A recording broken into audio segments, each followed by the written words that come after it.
everyone, it's Laurie from Cook Scrap Craft, and today I am doing another installment of my Scrapbooking Cards Today inspiration series. What I'm showing you here very quickly because it's sped up are all the pieces that you probably saw in a previous haul video, but they're all the pieces that were part of the Spring Scrapbooking Cards Today magazine's Designers Challenge. So they have a few members of their design team. They all use the same products, and the products there are listed on the side of that page. And so those are the products that I purchased, and I really liked them because they were birthday themed, and I knew that I was going to have some birthday photos to scrapbook. And so I finally got those printed. So I'm finally getting around to showing you how I'm using all of these products on a 12 by 12 scrapbook layout. And the thing that was, you couldn't really tell because I sketched it out with a kind of a dull pencil. But I also showed you a little sketch that I sketched out. And that's based on something that Shimelle did during one of her lives in September.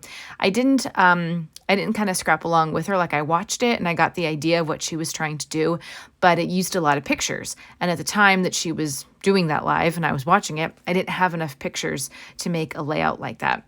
And then I got these printed and I'm like, you know what? I bet I could cut some of these photos down to different sizes and make it work with these birthday themed papers. So that's what I'm going to do.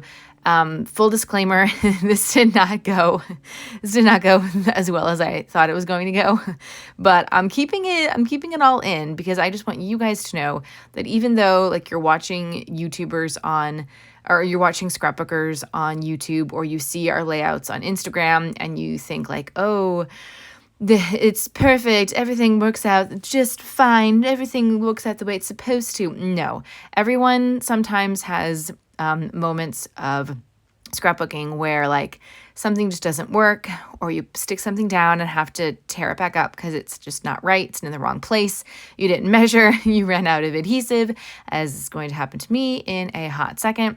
But like, you don't let those get you down. And hopefully this video will kind of show you how to like pivot if you need to do so. So one of the things that was in this Designers Challenge is a 6x6 paper pad from Honeybee Stamps. And I think it is a birthday themed paper pad, but there are a lot of different patterns and they could be used for anything, which is really great. Normally I don't work with 6x6 papers because I like 12 by 12 papers, but it was part of the Designers Challenge and I was like, all right, I will participate. So I'm just showing you how I'm kind of creating my own little background here. And I probably should have like measured things so that I knew exactly what but I probably should have measured to get like a better placement of where those things should have gone. You'll find out what I'm talking about in a few seconds. But basically I just wanted to take those 4 patterns, and I chose 2 of them have sort of a white background, and then just kind of like, you know, confetti colors and light colors on top, and then 2 of them are more solid pieces. So I kind of like the contrast between kind of white background, solid color, white background, solid color, if that makes sense. So that's kind of like how I like to work with pattern papers, especially if I'm going to be doing some layering. It's kind of alternate between sort of a white background with a pattern and something that's more of a solid. Okay, so now I have to cut down the photos. So the first 2 photos up at the top, those are actually 2 by 3, and I was getting real nervous cutting them into 2 by 3 because I always I don't know, 2 by 3 it always seems a lot smaller than I anticipate, but it's 2 by 3. Then I kept a horizontal 4 by 6, and then I cut 2 3 by 4s, and I wanted to do the 3 by 4 size because I knew that I was going to have some cut aparts. So I'm adding things in from my September Best of Both Worlds kit. Don't tell anybody. I don't know if it's allowed to add extra things in from your stash with these designer challenges, but I did anyway, so whatever. But I knew I had those cut aparts, and I was going to use those cut aparts to create a row of 3 things at the bottom. So I've got 2 photos up on top, and then I'm going to add that little tag piece that's part of the Designers Challenge. It's Echo Park with their birthday collection, and I'm just adding some orange and white twine that was on my desk. I got it from the Dollar Tree like probably a year ago. I think I got it last fall. And so I just, wanted to kind of tie a little thing through the hole of the tag there. So as I'm putting my photos down, I'm like, oh, the pattern papers, the 6x6 pattern papers, it all looked good in my head as I was placing them down. But they're not spaced out wide enough because the photos, I can't fit all of the photos and pieces inside that pattern paper square. All right, so I don't want pieces going off the pattern paper square. I wanted everything to be inside. So again, measuring is probably important for things such as this. However, I didn't do that. And so now I'm left with like do I need to like cut photos down even more? And I didn't really want to do that. So I'm like, well, no big deal. I'll just peel up these papers. Okay. But I'd also run out of adhesive. And so my choices were to not film this at all and wait till I could get some adhesive, which I was like, no, thank you. I'm ready to scrapbook. I have my mojo. Or the options were to use glue dots, which don't peel up very well. And to use stick glue, which was downstairs, because my daughter uses it when she does her quote unquote scrapbooking. So the glue dots and the Elmer stick glue, not good for peeling things up once it's already been stuck down. So I just decided to pivot, and luckily that Honeybee Stamps paper pad had doubles. Okay, so I was able to still use those same patterns that I had chosen from before. I didn't have another piece of yellow cardstock, so I grabbed a blue one, which, no big deal. Actually makes a little more sense to have blue as the background because these are photos from my daughter's water-themed birthday party. We had water table, foam machine, sprinkler, all kinds of fun, just outdoor water play stuff. So, technically water's not blue, but it looks blue. And so the background is blue. So I think it's going to work out. So I'm trying really hard to not glue anything down because I want to make sure that I can fit all of the photos and everything within this pattern paper square that I'm trying to make. And I'm trying to get it to fit. This was a very interesting process, let me just tell you. So yeah, I guess as I'm trying to move these pieces out and about, I should tell you that glue dots generally are a good substitute if you have them and you've run out of your normal adhesive. I will use glue dots in a pinch. I've never used Elmer's stick glue before, although, whatever, if you have it, you have it. That's what you can use. I think I have used liquid school glue before, and it depends on the papers that you've got. If your papers are pretty sturdy, it's not gonna, because sometimes it bleeds through on a thin paper, and you can see the squiggle glue lines behind the paper.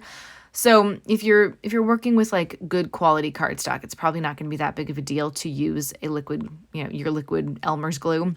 But if your paper's kind of thin, like a loose leaf paper texture, it's not going to work so hot. But there are options if you run out of your adhesive and you're like, no, I'm in the middle of scrapbooking, I can't stop now. There are things that you can do to finish up your layout. Or you can just make sure that you always have adhesive on hand and buy 5 boxes of adhesive, of your favorite adhesive at a time. And yeah, I do have, at the time of this voiceover, I have an order that I need to pick up at Michael's that includes a box of adhesive, my double-sided adhesive squares, as well as 2 scrapbook albums because I had a coupon.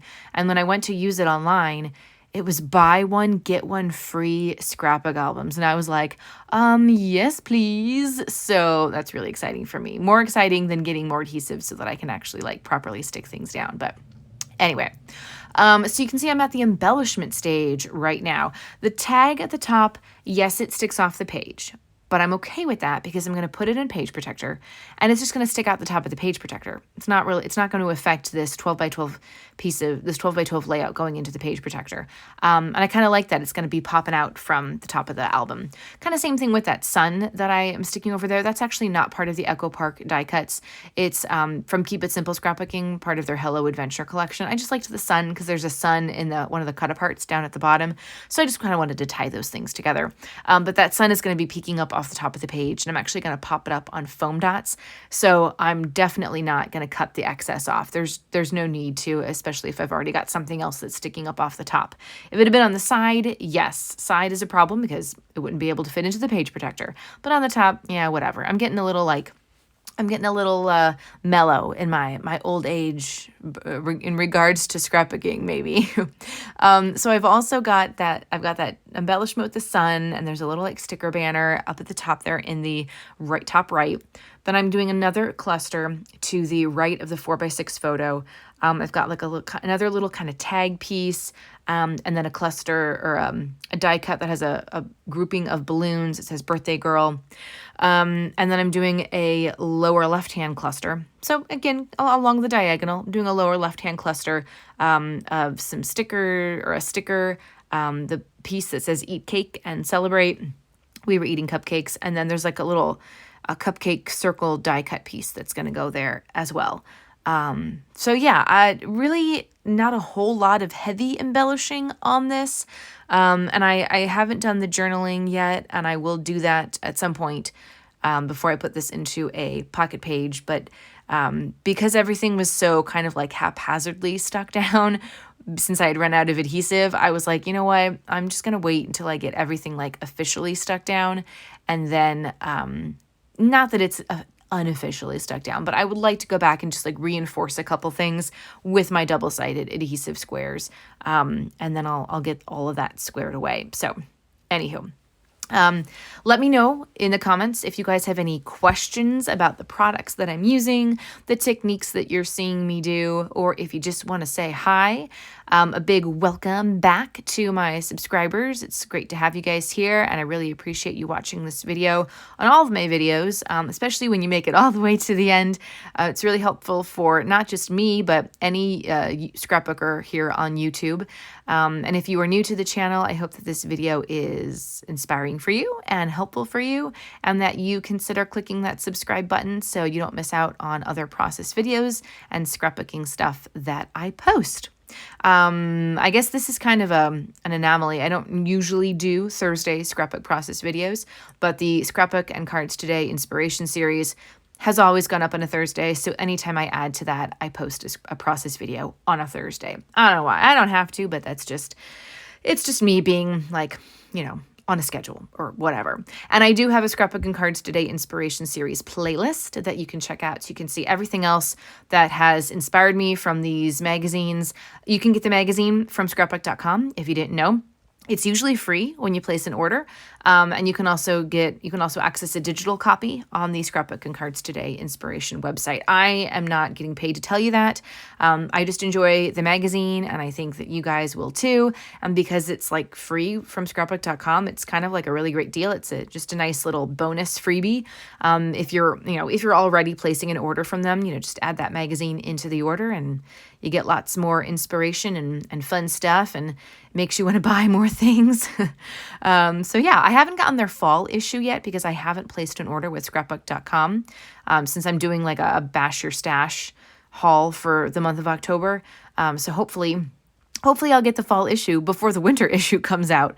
We'll see how it goes. If I miss one, it's no big deal. And like I said, you can view it online too. There's just something about holding the magazine in your hands that is just so wonderful, I think. But that's just me. So the titling I made with the Simple Stories color something foam alphas, and I cut actually a sticker. It said make a wish, but I cut it in half. So now it says the title is now Make a Splash, and then I just put the wish part on the cluster by the 4x6 photo. So it's separate, but I like the way that it looks, and that's something that you guys can do too with your stickers. Don't feel like you have to use it the way it is. You can cut it and make it work for you. So this is final. We've made it to the end. Thanks so much for watching, and I will see you guys next time. Happy scrapbooking!